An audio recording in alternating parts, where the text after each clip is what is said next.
7 दिन ये घड़ी की दुकान में घड़ी को पटक दो, 7 दिन तक इस आत्मा को, शरीर को, चित्त को, वृत्ति को, मन को पटको। हाँ, किसी किसी की घड़ी 7 दिन में ठीक हो जाए, किसी की 5 दिन में। जलगांव वालों को 7 दिन मिले हैं। अमरावती में 16 तारीख से दिसंबर 16 यहाँ कथा पूर्ण होगी। 11 तारीख को, 16 तारीख को अमरावती में प्रारंभ हो जाएगी दोपहर में 1 बजे से 4 बजे तक। वहाँ 5 दिन अम्बेश्वर अम्बा विदर्भ की सुंदर शिव महापुराण की कथा वहाँ पर प्रारंभ हो जाएगी अमरावती में।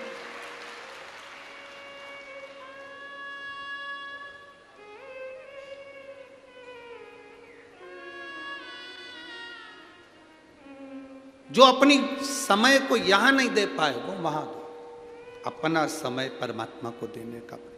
एक पत्र आया, शकुंतला गोले, धवली जिला बड़वानी, मोबाइल नंबर ये है। मैं बाबा का क्या वर्णन करूं, मेरी शादी को 16 साल हो गए थे। ऐसा कोई देवी देवता नहीं था जिसके दरवाजे पर हमने धोख ना लगाई। मुंबई से लेकर भोपाल तक, इंदौर तक, दिल्ली तक का कोई हॉस्पिटल नहीं जिसमें हमने इलाज ना करवाया। बाबा ने हमको बहुत दिया और हमने इलाज में पैसा भी खूब लगाया, पर संतान का सुख नहीं हुआ। 16 साल निकल गए। किसी देवता पर विश्वास करने का मन ही नहीं करता था, क्योंकि इतनी सारी गोदी हमने भरवा ली थी, झोलियां भर। किसी ने कहा पशुपतिनाथ का व्रत करो, एक सफेद आंकड़े की जड़ रजस्वला धर्म के 7वें दिन तुमरुका जी का नाम लेकर, तुमरुकेश्वर महादेव को कहकर 21 बार घुमाकर लाल धागे में कमर में नंदी के पास खड़े होकर शिव का दर्शन करते हुए बांध लो। बाबा का मैं क्या गुणगान करूं। देवता देते हैं पल्ला झाड़ कर और महादेव देता है छप्पर फाड़ कर। केवल 3 महीने हुए थे गुरुजी, सारे सब फेल हैं इस सफेद आंकड़े की जड़ और तुमरुकेश्वर के आगे। बाबा ने ऐसी कृपा कर दी। 28 मार्च 2023 को बाबा ने मेरे गर्भ से 2 पुत्रों को जन्म दे दिया है। ये शिव कृपा। कहीं बैठी हैं, कहीं बैठी हो तो आप यहीं का पत्र है। बच्चे लेकर आए हैं क्या कोई साथ में? नहीं लाए, ठीक है, बधाई आपको बहुत बहुत। बच्चों का मैं फोटो लगा रही हूँ गुरुजी, आप लोग टीवी के माध्यम से ये दोनों बच्चों को देख सकते हैं। शिव भक्ति औघड़ी शंभु शंकर त्रिकालदर्शी। बैठिए।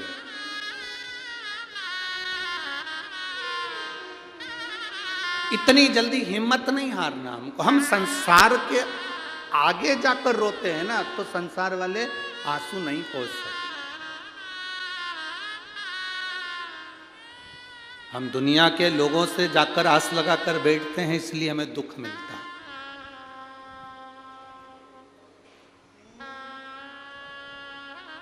हम दुनिया से आस लगाए ना, इसलिए दुख मिला।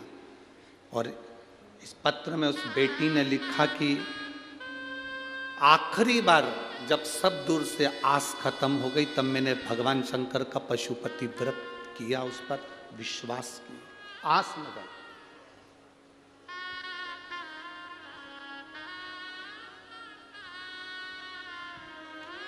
अब किसी दूसरे से आस नहीं लगाई थी आपने, आस लगाई उस देवाधिदेव महादेव से। आस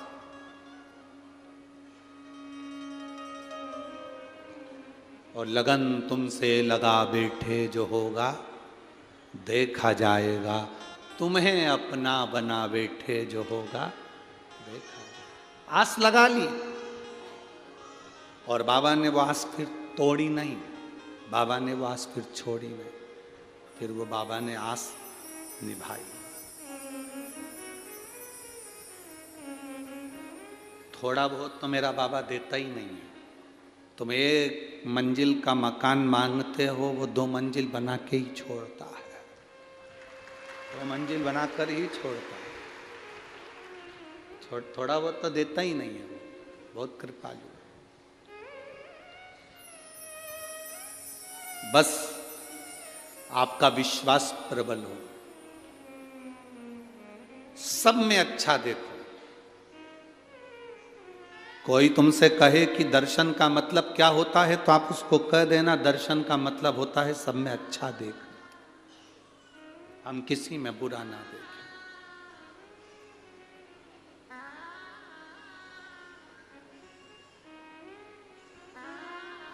वो कहते हैं रचा है सृष्टि को जिस प्रभु ने, वही ये सृष्टि चला रहे। जो पेड़ हमने लगाया पहले, जो पेड़ हमने लगाया पहले, उसी का फल अब हम पा रहे हैं। रचा है सृष्टि को जिस प्रभु ने, वही ये सृष्टि चला रहे। उस पर भरोसा कर लो, इतना पक्का भरोसा, फिर वो टूटे ना, फिर वो छूटना नहीं चाहिए। इतना प्रबल भरोसा होना चाहिए, इतना प्रबल। एक लड़का कोमा में चले गए, देखो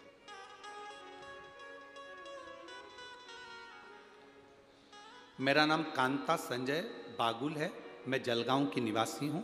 मेरा मोबाइल नंबर ये है, कहीं बैठी हैं हाथ हिला सकती हैं अगर कहीं बैठी हो। मेरा नाम कांता संजय बागुल है, मैं जलगांव की निवासी हूं। मेरा मोबाइल नंबर ये है, कहीं बैठी हो तो हाथ हिला सकती हैं, कहीं पर बैठी हो तो हाथ हिला सकती हैं। मेरा नाम कांता संजय बागुल है, मैं जलगांव की निवासी हूं। मेरा मोबाइल नंबर ये है। मैं कहना चाहती हूं कि बाबा की कृपा क्या है।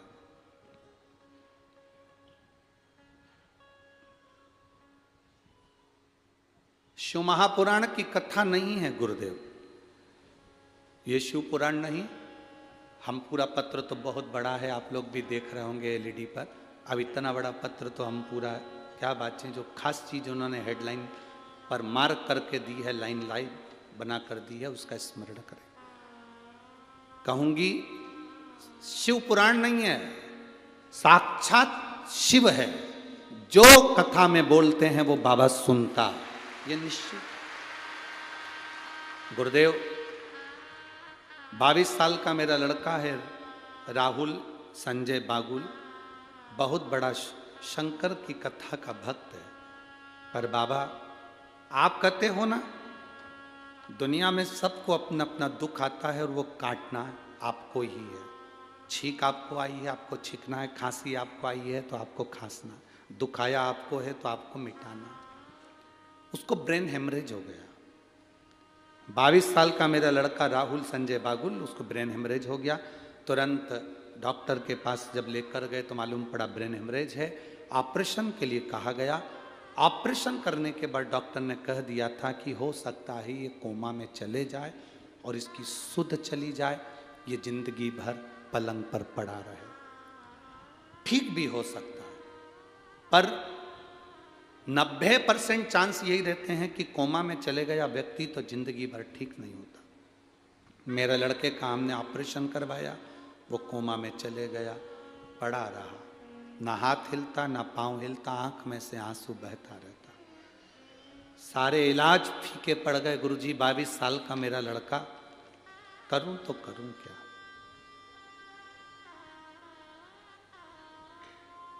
स्वयं डॉक्टर कह रहा है। अब ये डॉक्टर क्यों कहेगा, जरा विचार करिए। स्वयं डॉक्टर कह रहा है, मेरी पत्नी कोई सीहोर वाला महाराज है, उसकी कथा सुनती है। स्वयं डॉक्टर कह रहा है, मेरी पत्नी कोई सीहोर वाला महाराज है, उसकी कथा सुनती है। आप अपने बच्चे को अब घर ले जाओ, इतने दिन तक कब तक पटक के रखोगे, घर पर सेवा करो। हम उसे 10 दिन बाद घर पर लेकर आ गए। उसके कानों में डॉक्टर के कहने से हमने हेडफोन लगाया, शिव महापुराण की कथा टीवी पर चलाई, उसको हेडफोन लगाकर सुनाते रहे। घर लाने के 25 दिन बाद कथा सुनते सुनते मेरे बेटे ने अपने हाथ पैर की उंगलियां और कंपन करना प्रारंभ कर दिया। हाथ पैर की उंगलियां कंपन करना प्रारंभ कर दी, ब्रेन काम करना प्रारंभ कर दिया। लेकर गए वापिस हॉस्पिटल, डॉक्टर भी आश्चर्य में पड़ गया कि ये चमत्कार कैसा हो गया। धीरे धीरे लड़का अपने आप उठना प्रारंभ कर दिया और बेटा ठीक हुआ। ये शिव की कृपा और घड़ी की कृपा। कहीं बैठे हो और अगर बच्चा यहाँ आया हो तो वो बेलपत्री लेने आ सकता है। कहीं बैठे हो, शिव कथा, अगर वो बेटा यहाँ आया हो तो बेलपत्री लेने आ सकता है। शिव कथा इसी को और घड़ी है। जिस लड़के ने आंख खोल कर आंख में से आंसू निकलते हो, शरीर पड़ा है, ब्रेन का ऑपरेशन हो गया हो, काम ना कर रहा हो, कोमा से निकल ही नहीं रहा हो, हेडफोन लगाकर शिव कथा अंदर प्रवेश कर गई। कितने रोग, कितनी बीमारी है जीजियों। हम तो पूरे पत्र नहीं पढ़ पाते, आपको भी दुख होता होगा, इतने इतने पत्र गुरुजी के पास आते हैं, पढ़ते नहीं। अब पत्र पढ़ें तो कथा कब बाँचे।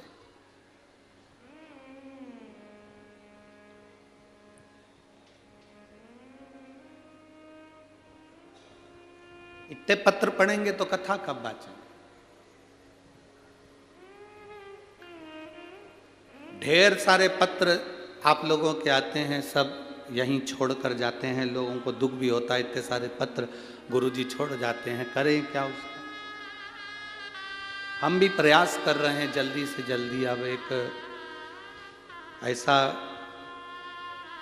जितने पत्र हैं इन पत्रों को पढ़ा जाए। हम पूरा न पढ़ पाए तो बिठले सेवा समिति से एक ऐसा चैनल चालू करेंगे जिस चैनल पर इस पत्र को पढ़कर सुनाया जाएगा मोबाइल नंबर समेत। जल्दी से जल्दी हम भी प्रयास करें इन पत्रों को आप तक पहुंचे, आपके पत्र का भाव जनमानस तक पहुंचे। उसमें 15 से 20 मिनट प्रवचन का क्रम रहेगा और उसमें पत्र पढ़ दिए जाएं। आपके पत्र आप तक पहुंचे कि आपकी जिंदगी में शिव ने क्या करा। विथ मोबाइल नंबर समेत आप जाएं, पता करें उसके जीवन में क्या बदलाव आया, उसके जीवन में क्या। और मेरा विश्वास करता है यहाँ जितने कथा में आए हो ना, आपके भी पत्र एक ना एक दिन किसी व्यासपीठ पर जरूर पहुंचेंगे, ये पक्का। वो शंभु है, ओ घड़दानी, त्रिकालदर्शी, कैलाशी, अविनाशी, शिव कहते हैं उसको। हम किसी का भविष्य नहीं लिख सकते क्योंकि हमारा भविष्य तो खुद उसने लिखा है। हम किसी का भाग्य नहीं बता सकते क्योंकि हमारे भाग्य में क्या लिखा वो उसको मालूम है। ना हमारे पास बेल है, ना भविष्य है, ना हम भाग्य बताने वाले हैं।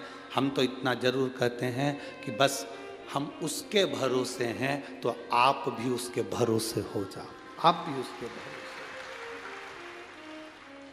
दूसरे के आगे जाकर नहीं रोना, दूसरे से जाकर कभी दुख की बात नहीं करनी। लोग हंसेंगे, ये दुनिया में रोती फिरती है, दुनिया में रो रही है।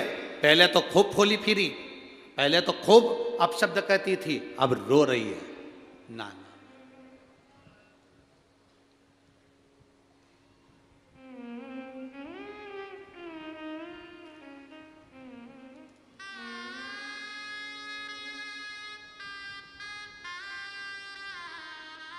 जब कोई बीमारी व्यक्ति को घेरती है ना, तो उसके परिवार वाले ही कहना चालू कर देते हैं, अच्छा है कर्मदंड भोग रही है, खूब करती थी ना हरकत इसलिए भोग रही है। शिव महापुराण की कथा कहती है तुम्हें किसी के कर्म को बखानने का हक मेरा महादेव नहीं देता है। मेरे महादेव ने तुम्हें किसी के कर्म को बखानने का हक नहीं दिया। आप दूसरे को कह रहे हो कि अच्छा है भोग रही है, उसने ऐसा करा इसलिए। हो सकता है आपको भोगना पड़ जाए, फिर दूसरा कहेगा तो अच्छा लगेगा।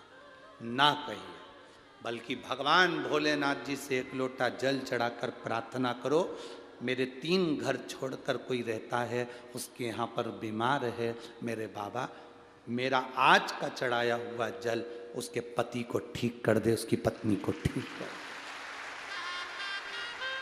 दे। एक बार शिव महापुराण की कथा में पहले कहा था, 1 लोटा जल हफ्ते में आप 1 लोटा जल भगवान को अपने लिए मत चढ़ाया करो, 1 लोटा जल हफ्ते में जो हमारी भारत की बॉर्डर पर खड़े हुए भारत के सैनिक हैं उनके लिए चढ़ाया। भारत की बॉर्डर पर खड़ा हुआ सैनिक के लिए 1 लोटा जल चढ़ना चाहिए। ये भारत की रक्षा में लगने वाला स्वास्थ्य कर्मी, चाहे डॉक्टर हो, चाहे पुलिस हो, चाहे कोई हो, वो अपनी सेवा देता है। कहीं ना कहीं किसी ना किसी रूप में उसकी भी जनहानि होती है। कोरोना जैसी महामारी में जब अपने रिश्तेदार अपने को छोड़ दिए, तब वो पोछा लगाने वाले, झाड़ू लगाने वाले, गरीब बड़े जो हॉस्पिटल में झाड़ू पोछा करते हैं, उन्होंने हमको दवाई खिलाई और हमारा उपचार किया, उनके लिए 1 लोटा जल चढ़ना चाहिए। सारे लोग अपने अपने घर में थे, पुलिस का एक एक व्यक्ति रोड पर तैनात था कोरोना काल में, और वो भी किसी का पति था, वो भी किसी का बाप था, वो भी तो खड़ा रहा। डॉक्टर अपना काम, नर्स अपना काम कर रही थी, कोई हॉस्पिटल से नर्स या डॉक्टर नहीं चले गए थे, उनके लिए भी 1 लोटा जल होना चाहिए। अपने लिए दुनिया जीती है, हम दूसरे के लिए तो जीना सीखे। मेरे शंकर भगवान दूसरे के लिए जिए। अगर खुद के लिए जिए होते तो अमृत पीते, पर सबके लिए जिए इसलिए विष पी गए और महादेव कहला गए। स्वयं खा लेना सुकृति है, छुड़ाकर खा लेना विकृति है, और बांट कर खाना ये मेरे भारत देश की संस्कृति है। अपने लिए तो दुनिया जीती है साहब, स्वयं के लिए जिए तो क्या जिए।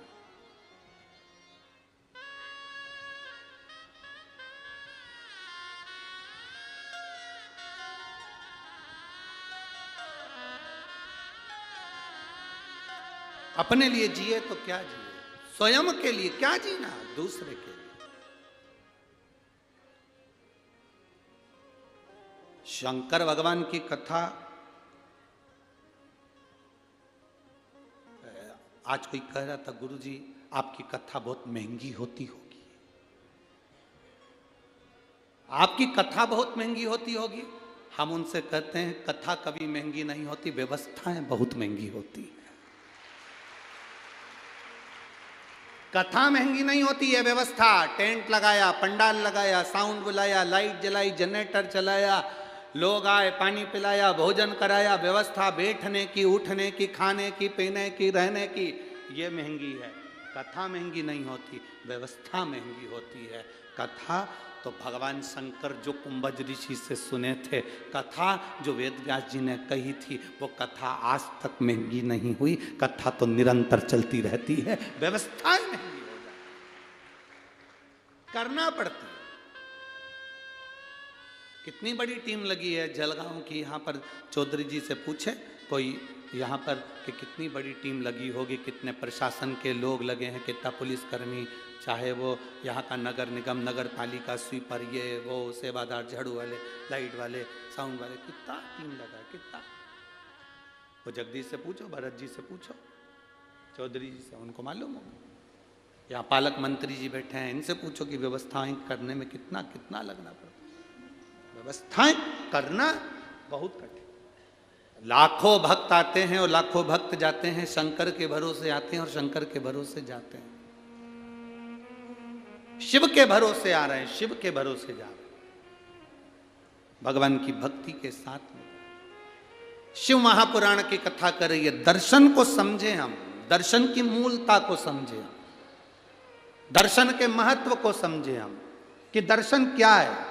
दर्शन वो नहीं कि हम, दर्शन की मूलता वो नहीं है कि हम मंदिर में गए और दर्शन कर लिया। दर्शन की मूलता वो नहीं कि हम कहीं गए संत साधु का दर्शन कर लिया। दर्शन की मूलता वो नहीं कि हम तीर्थ गए और दर्शन कर लिया। दर्शन की मूलता वो है कि हम भगवान के उस स्वरूप को संपूर्ण जनमानस में देखें, भगवान के उस स्वरूप को संपूर्ण जनमानस, भगवान के उस स्वरूप को हम संपूर्ण जनमानस में देखें, वो दर्शन। महाराज, चप्पे चप्पे में है झांकी भगवान की, कोई सूझ वाली आंख ही पहचान।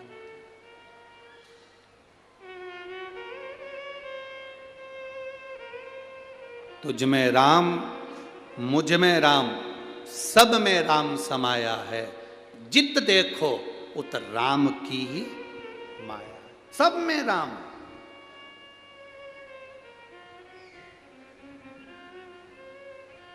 अब एक बात आपसे पूछें, ए जलगांव की जीजियों, उत्तर दोगी क्या? जम के तो बोलो जरा, दोगी ना? ठीक है।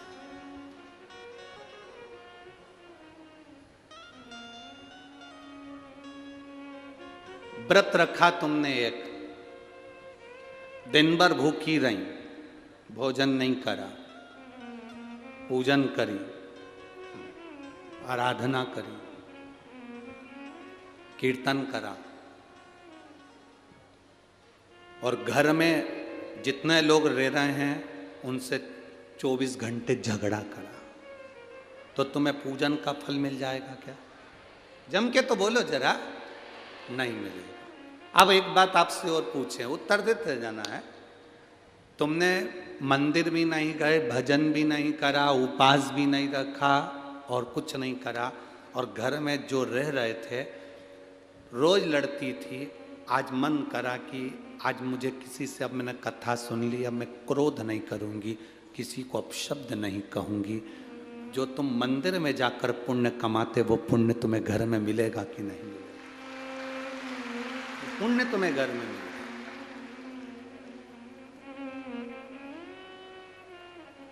एक पक्षी शाम ढलते ढलते अपने घर आ जाता है, बोलो आता है कि नहीं आता? तुम्हारे दरवाजे के बाहर आवारा कुत्ता भी घूमता रहता है, तो रात होने पर अपने ओटले पर आ जाता, अपने घर के बाहर आ जाता। पशु, जानवर, पक्षी रात अपने घर घोंसले में आ जाते हैं। गौ माता चढ़ती है तो घर आ जाती है रात होने से पहले। केवल एक मनुष्य ही है जिस शाम ढलती है तो ये ढलने निकल जाता है। केवल एक मनुष्य। पक्षी शाम होती है, रात होती है, घर आ जाता है। पशु शाम होती है, रात होती है, घर आ जाता है। जानवर शाम हो घर आ जाता है। गौ माता शाम हो घर आ जाती है। सब अंधेरा होने से पहले अपने घर आ जाते हैं। और एक संसार में रहने वाले छोरा छोरी, आज की पीढ़ियां जैसे जैसे रात ढलती है, ये ढलने के लिए बाहर निकल जाते हैं। जिसके घर के बच्चे रात भर बाहर रहते हैं, उस घर की कभी तरक्की नहीं हो सकती, वो बर्बाद होकर मानता। पहले का कंट्रोल था माताओं का, 8 बजे के बाद छोरा छोरी बाहर गए तो ताला लगा देती थी। कहाँ जा रही? चल अंदर। कहाँ जा रहा है? अंदर चल। मम्मी अभी दोस्त से मिलकर आया, यहां बुला ले, घर में बुला ले, नहीं जान दूंगी, जा। और अगर चले जाऊं तो पहले मैंने जो कपड़े दिए वो उतार दे, नीचे से अंदर तक चड्डी भी उतार, जा जा, निकल यहां से बाहर, उतार दे सब कपड़े। थोड़ा दबाव तुम्हारा होना चाहिए। बेटे ने कहा, मम्मी बस दोस्त क्या शादी है, अभी घूम कर आता हूं। अब शादी तो शादी है तो अटेंड तो दिन में जाना, शाम को जाना है। दोस्त के यहाँ की शादी है तो हम भी तो चलेंगे। तेरा बेस्ट फ्रेंड तो हमारा भी तो कोई लगता होगा। जब तू बेस्ट फ्रेंड है तो हम बेस्ट नहीं है।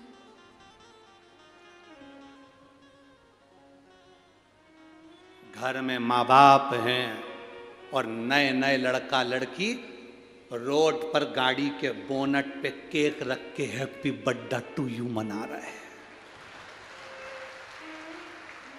गाड़ी के बोनट पर, गाड़ी की सीट पर केक काट रहे हैं। दुख होता है। एक दो जगह तो हमने गाड़ी खड़ी कर कर पूछा, जा रे आशीष पूछ किया, जिसका केक कट रहा है गाड़ी के ऊपर, पूछना इसके बेचारे के मम्मी पापा नहीं है क्या, अनाथ है? क्योंकि गाड़ी के बोनट पर, गाड़ी की सीट पर उसी का केक कटता है जिसके सब मर गए रे, सब मर गए, अनाथ है बेचारा, उसका केक रोड पर काट रहा है। नहीं तो घर में माँ बाप की साक्षी में लाओ, केक ही काटना है ना तुमको। दुनिया के लोग मना करते होंगे कि केक मत काटो, पर हम कह रहे हैं आज के फैशन में चल रहे हो, काटो, पर उसके जिसने उसको जन्म दिया वो माँ बाप उसके सामने होना चाहिए। वो माँ बाप उसके सामने होना चाहिए जिसने जन्म दिया। उसको खुशी होगी कि मेरे लड़के के दोस्त इतने अच्छे हैं, रात को आकर उन्होंने केक काटा, मेरे बच्चे का जन्मदिन मनाया, इतना आशीर्वाद देंगे जिसका वर्णन नहीं। और तुम रात्रि को केक काट रहे, गाड़ी की सीट पे 4-5 कुत्ते तुम्हें देख के खुश हो रहा है, पटक के जाएगा, खाएंगे। दूसरा कोई खुश नहीं हो रहा, 4 तेरे दोस्त और 4 कुत्ते। अब तुम किसके लेवल में हो तुम समझो, हम क्या बोले। और 2-3 कुत्ते दूसरे मोहल्ले के वहीं से भौंक रहे, भौंक रहे, चिल्ला रहे कि हमारे मोहल्ले में केक कट रहा है, हमको छोड़ के जाना। कुत्ते भी कह रहे और तुम खुश हो रहे। अभी दिसंबर का महीना आ गया, अभी तुम देखना,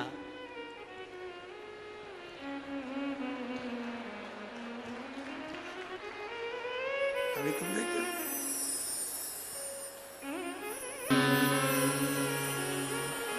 हैप्पी न्यू ईयर, नमस्तु श्री शिवाय, नमस्तु श्री शिवाय, नमस्तु श्री शिवाय, नमस्तु श्री शिवाय, नमस्तु भोला सब दुख काटो, ओ भोला सब दुख काटो, शिव शंकर जपो तेरी माला, भोले बाबा जपो तेरी माला, भोला सब दुख काटो हमारा, ओ भोला सब दुख काटो हमारा। वेश है मंगलकारी, वेश है मंगलकारी, शमशान वासी हमारा, शमशान वासी हमारा, ओ सब दुख काटो हमारा, ओ भोला सब दुख काटो हमारा।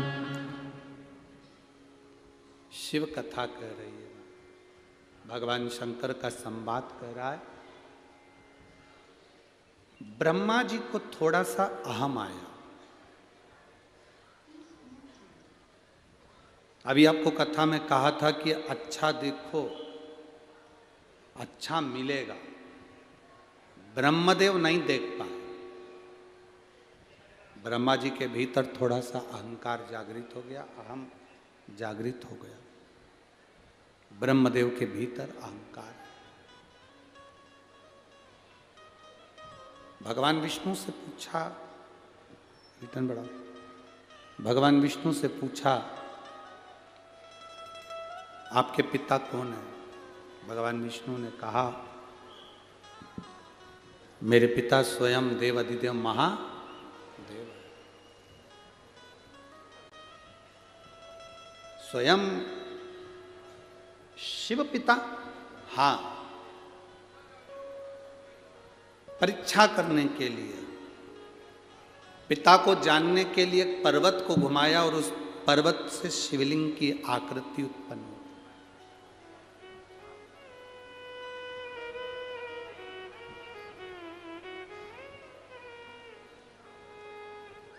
पर्वत से शिवलिंग की आकृति उत्पन्न हुई। ये तुम्हारे पिता हैं? भगवान विष्णु ने कहा, ये मेरे पिता हैं। इन पिताजी का सिर कहाँ है? चरण कहाँ है? व्यर्थ के प्रश्न व्यक्ति को बर्बाद के ओर लेकर जाते हैं। बर्बादी की, व्यर्थ के प्रश्न। कोई अच्छे प्रश्न हो ना तो कोई बात नहीं, अगर कोई व्यर्थ के प्रश्न करे तो फिर तो बेकार।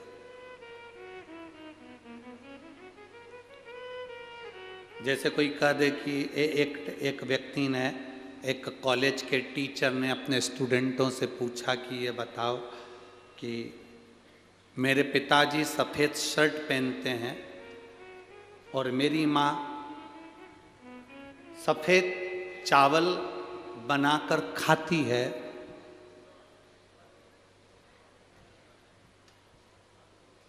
तो मेरी उम्र कितनी है?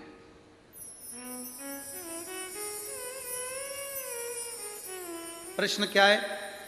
प्रोफेसर ने, टीचर ने प्रश्न किया स्टूडेंट से, बच्चे से, मेरे पिताजी सफ़ेद शर्ट पहनते हैं और मेरी माँ सफ़ेद चावल पकाकर खाती है, बनाकर खाती है, तो मेरी उम्र कितनी है? बताओ स्टूडेंट, बताओ बच्चों। अब बच्चे चुप हो गए। उसमें से एक बच्चा खड़ा होकर बोला, सर आपकी उम्र 40 साल है। आपकी उम्र 40 साल है। सर खुश हो गए, सही निर्णय दिया आपने, सही उत्तर दिया। आप कैसे जानते हो कि मेरी उम्र 40 साल हो गई? उस बच्चे ने कहा, सर हमारे पास में 3 घर छोड़ के एक लड़का रहता है, उसकी उम्र 20 साल है, वो आधा पगला है।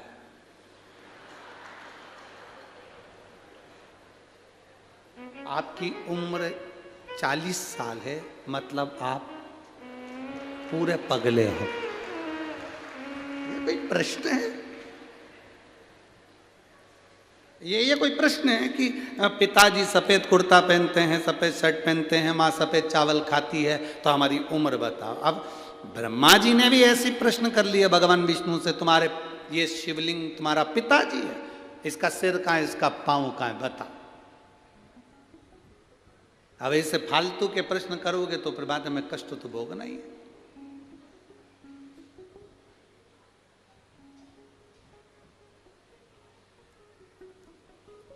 बहुत लोग संसार में से, बहुत सारे लोग हैं जो बहुत व्यर्थ के काम कर रहे हैं और बहुत व्यर्थ की बातें करते हैं, बहुत व्यर्थ।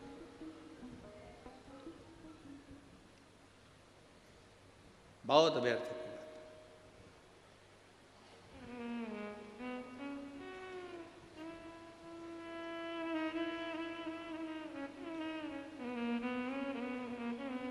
अब ब्रह्मा जी ने जैसे ही कहा तो भगवान विष्णु ने कहा, ये मेरे पिता हैं, जिस शिवलिंग का तुम दर्शन कर रहे हो ये मेरे पिता हैं। आपसे निवेदन है, जब शंकर के शिवालय में जाना, शंकर के मंदिर में जाना, शंकर के शिवालय में जब दर्शन करने जाना, तो ये सोचकर कभी मत जाना कि ये शंकर हैं, सोचकर ये जाना कि ये मेरे पिता हैं और मैं इनसे अपने दिल की बात करने के लिए जा। ये मेरे पिता हैं, इनसे मैं अपने दिल की बात, अपने हृदय की बात करने के लिए जा रहा हूं। ये मेरे पिता हैं।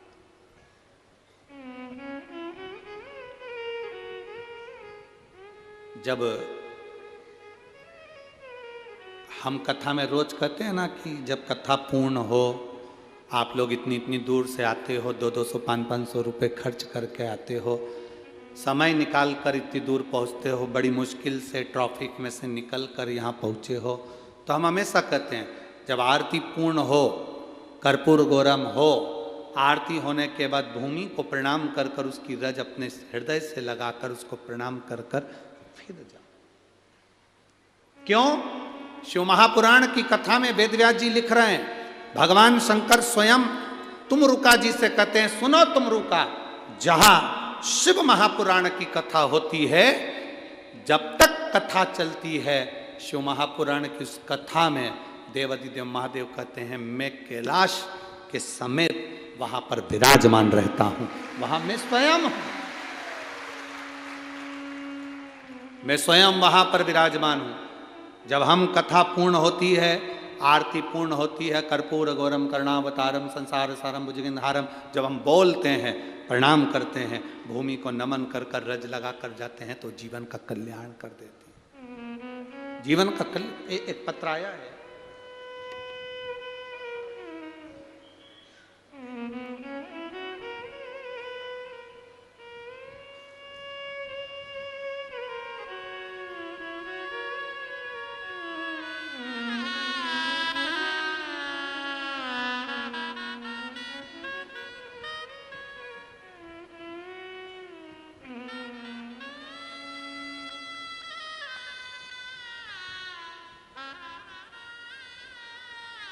मैं दीपक सतीश सोनबड़े,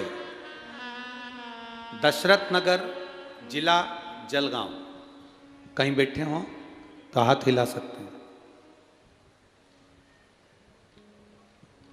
कहीं बैठे हो तो हाथ हिला सकते हैं। मोबाइल नंबर मेरा ये है, मैं दीपक सतीश सोनबड़े, दशरथ नगर, जिला जलगांव।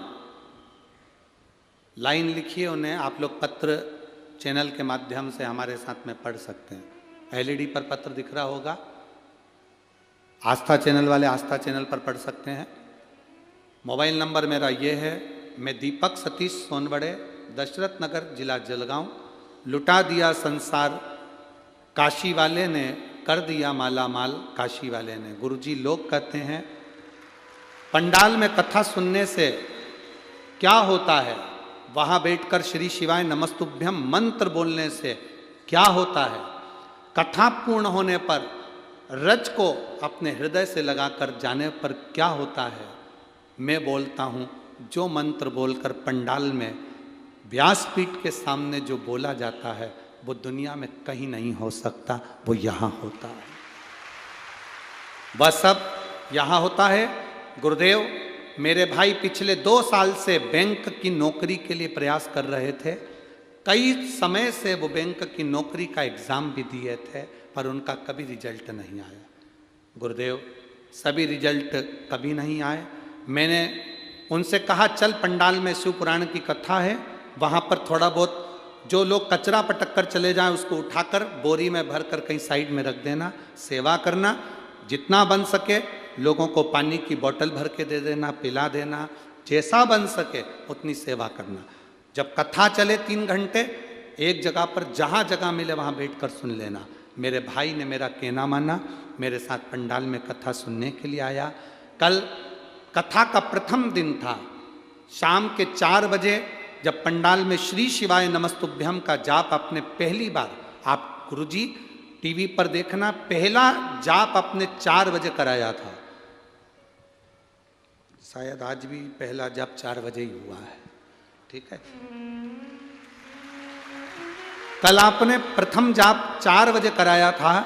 जाप करते समय मेरे भाई ने और मैंने अपने भाई के नौकरी के लिए बाबा से प्रार्थना करी थी।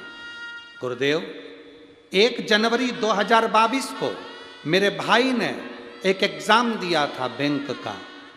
कल मेरा भाई शाम को 4 बजे जाप करा और वहीं जाप करने के 20 मिनट बाद कॉल आ गया कि तुम्हारा ज्वाइनिंग लेटर घर पहुंच गया।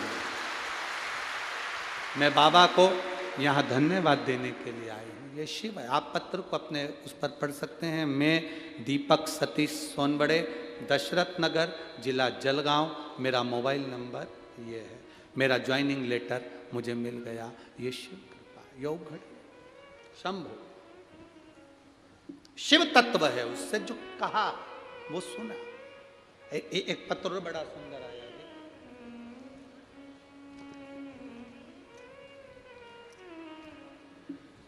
मेरा नाम स्वाति किशोर शिंदे है, पोस्ट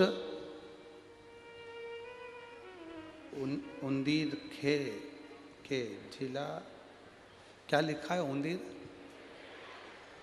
उंदीर रखे के, तुम समझ गए क्या? बस तो फिर बात खत्म हो गई। ठीक है, कहीं बैठी हैं क्या स्वाति किशोर शिंदे?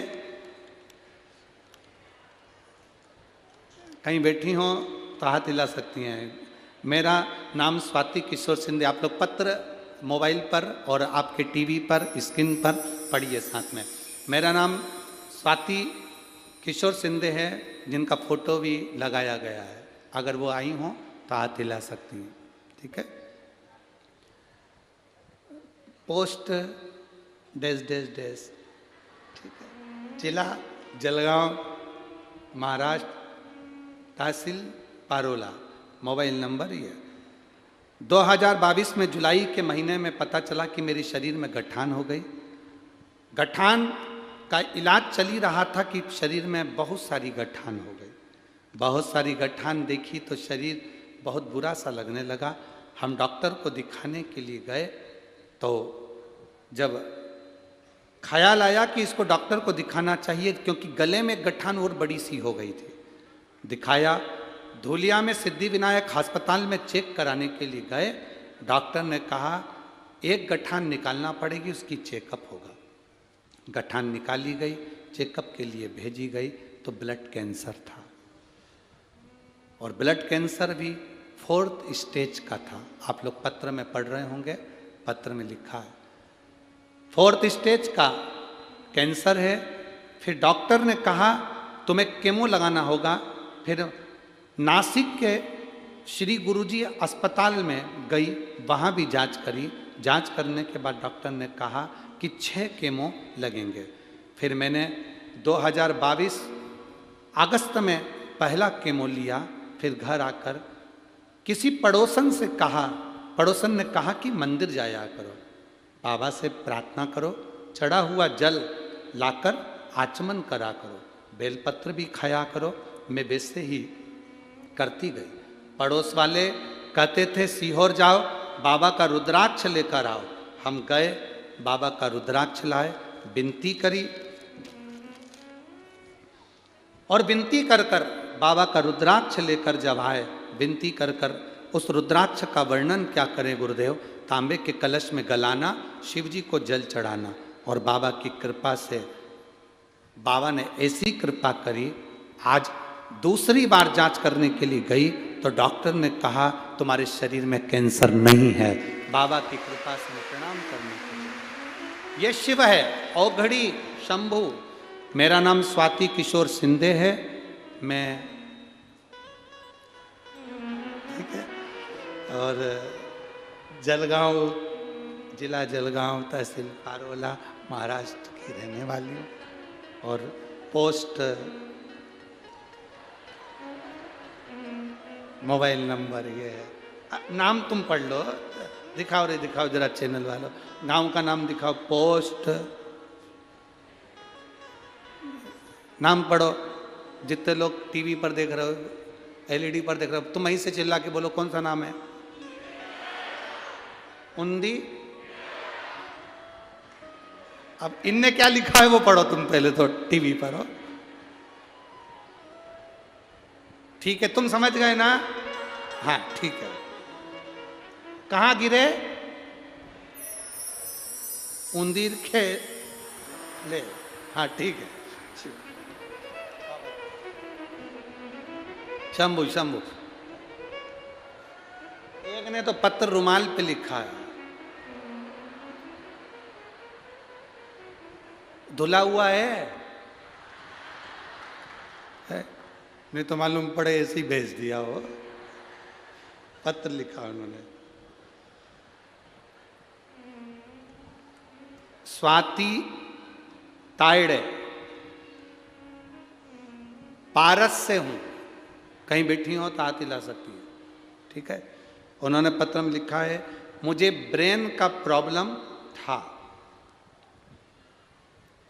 बहुत ज्यादा तकलीफ थी ब्रेन की। ब्रेन का जब प्रॉब्लम था, डॉक्टर के हिसाब से बहुत बड़ी बीमारी थी, पर मैं बाबा को क्या वर्णन करूं। शिव पर चढ़े हुआ जल पीना प्रारंभ करा, मेरी सारी दवाइयाँ बंद हो गई, मेरी किडनी ने भी काम करना चालू कर दिया। मैं बाबा को नमन करने के लिए तत्पर, ठीक है। रुमाल, शिव तत्व को जानना क्या होता है। शिव महापुराण की कथा में बैठकर जब हम स्तुति करते हैं दिल से, आप आए हो, बहुत दूर दूर से आए हो, 100 रुपये 50 रुपये 500 रुपये खर्च कर कर आए हो, बड़ी मुश्किल से जगह मिली, बैठ भी गए, आखिरी तक कथा का स्मरण कर कर उससे दिल की बात कहकर हम जाए, उससे कहकर जाए।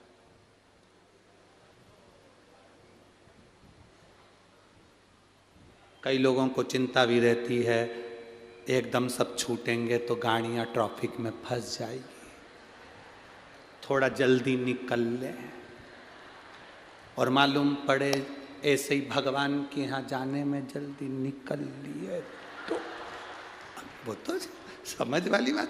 अब तुम यहाँ सोचो कि जल्दी आए हो, बाबा के पास बैठे हो, अपने मायके में जब जाओ तो थोड़ा समय लेकर जाओ, अपने बाप से बात तो करो, पिता से मिलो तो सही, दिल से कहो तो सही, ठीक है। समय लग सकता है, पर यहाँ तो चौधरी परिवार ने यहाँ पर प्रसाद की व्यवस्था भी करी, तुम तो आराम से खाओ पियो, मस्त अपने आनंद लो, मस्त रहो। क्या किसको रोइए, शिव कथा कह रही। ब्रह्मा जी ने कहा कि मैं इनको शिव नहीं मान सकता, प्रश्न ऐसे करो जिसका हल हो।